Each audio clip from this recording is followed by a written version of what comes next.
cô, em yêu cô, yêu cô, em yêu cô, em yêu cô. Bố ơi bố, cô muốn gặp bố.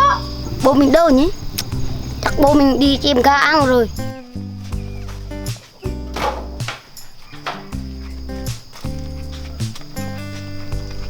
Bố ơi bố, bố ơi bố, bố ơi bố, bố ơi bố, bố ơi bố.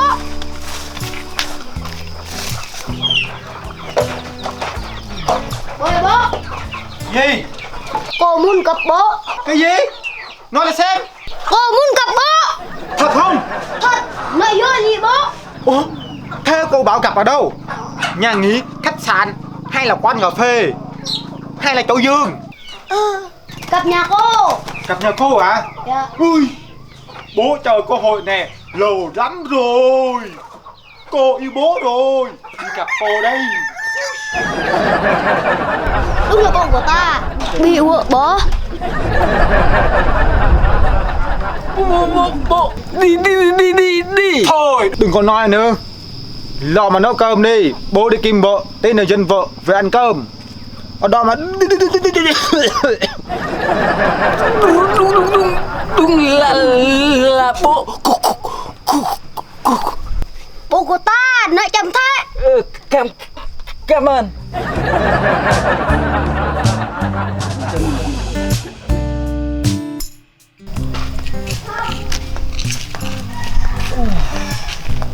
nhà cô dạo sao mà to quá nhỉ?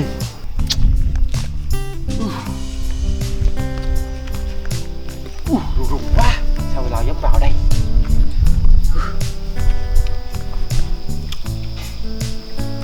Xem.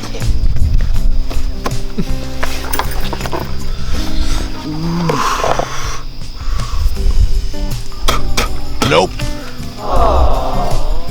Nope. À, mày hả?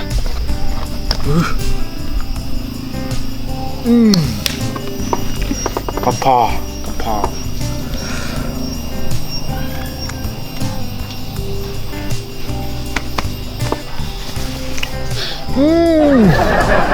Chắc mày cô giáo yêu rồi.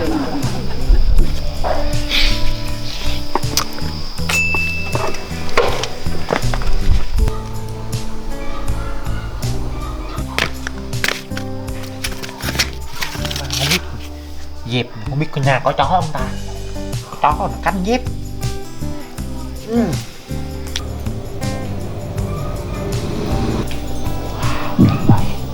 Dạ, bố Phúc chào cô ạ. Trời cha, hẹn 7 giờ mà giờ mới tới. 9 giờ cô đi làm rồi. Thôi, mời anh ngồi lên đây ạ. Dạ, cô giáo, tôi bị lạc đường á. Nhà nhiều đường quá. Không ngờ nhà cô giáo ở đây. Nhà cô giáo đẹp đi. Nãy là đi chỗ mà cô giáo dạy học á. Trước dân em nó đi nhận lớp á.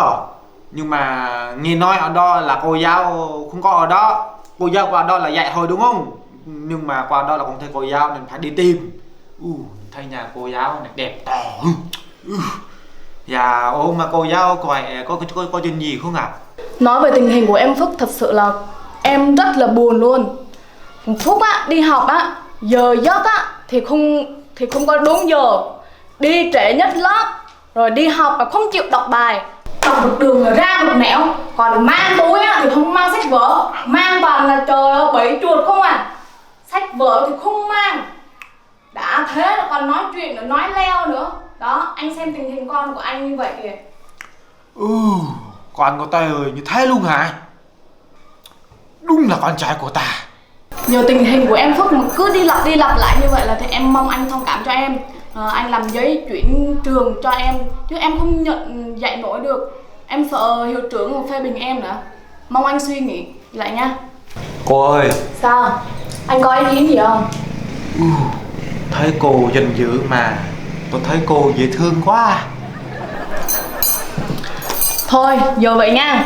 Giờ là em sẽ chuyển nơi khác cho em Phúc học. Hoặc là anh sẽ dạy. Hoặc là cho em chăn bò hay là cặp bẫy trâu chuột gì đó cũng được. Tùy anh nha. Anh có nghe em nói gì không? em càng nói em càng đẹp. Mê luôn á. Ủa anh là kỳ ghê á. Anh phải gọi bằng cô chứ không phải gọi bằng em nha. Dạ tôi xin lỗi ha. Rồi thấy cô còn trẻ quá, vừa tươi vừa xinh vừa đẹp nên cứ nhầm. Xin cô một lần thì thôi đi, cho Phúc nó ở lại học với cô nhá, chứ không thể cho Phúc nó đi chỗ khác được. Ủa mà sao anh cứ thích thằng Phúc nó cứ học với em vậy? Dạ tôi không có giấu gì cô. Bây giờ là tôi sẽ không có nói, nhưng mà con tim tôi nói thì tôi thấy cô á rất là đẹp, rất là đẹp á, đẹp như là lao. Mặt em sáng như là phê, duyên dáng dễ thương nên tôi rất thích con tôi học ở đây để mỗi ngày được ánh mắt con tim tôi được thấy cô vậy thôi. Lần đầu tiên được nghe anh khen vậy á, trời ơi em mừng gì đâu á. Thôi thì giờ cũng vì lời khen của anh á, cho nên là em sẽ chấp nhận em Phúc học ở lại nha. Anh cứ cho em Phúc ăn uống đầy đủ, miếng ăn uống thôi, còn việc học gì từ A tới Z em sẽ dạy hết cho anh nha. Cô nói như vậy rồi thì tôi rất cảm động quá. Thôi cảm ơn cô rất nhiều. Mong tất cả mọi thứ sẽ nhờ vào cô nhé. Thôi giờ cũng sắp tới giờ em nấu cơm rồi, mời anh về nhá. Rồi hẹn gặp anh lần sau nha. Ủa anh thì sao vậy? Chắc con tim nó không cho phép về, nó bị dính ở đây rồi. Ủa anh đang đùa em hả? Chồng em sắp về rồi kìa, anh mau về đi nha. Đúng, tướng chưa có chồng đó. Thôi không cho con tao học nữa đâu, cô có chồng rồi. Ủa anh ơi, em giỡn thôi mà. Ngày mai á anh nhớ đưa thằng Phúc đi học nha. Em chưa có chồng nha.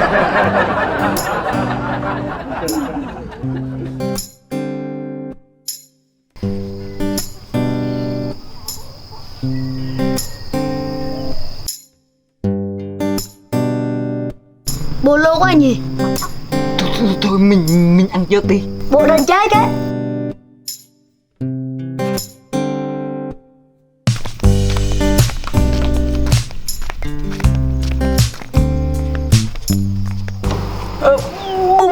Bố về rồi kìa.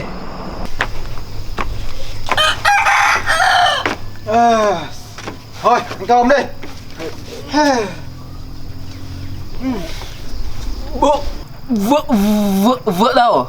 Thôi lòm ăn đi, vợ con gì ở đây nữa, mệt chết cha đi được. Ăn đi.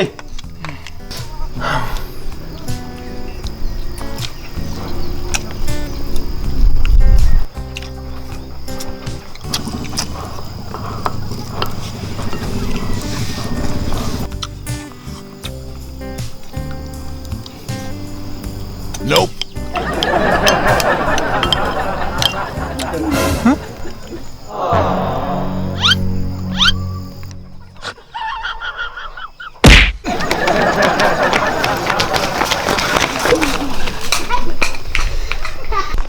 Lần sau tụi mày ăn cốt.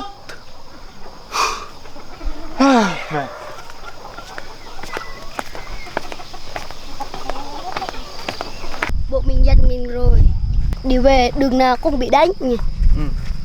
Thế tôi này mày ngủ ở đâu? Tao ngồi nhà bạn, mày đừng theo ra nha, tự xử đi.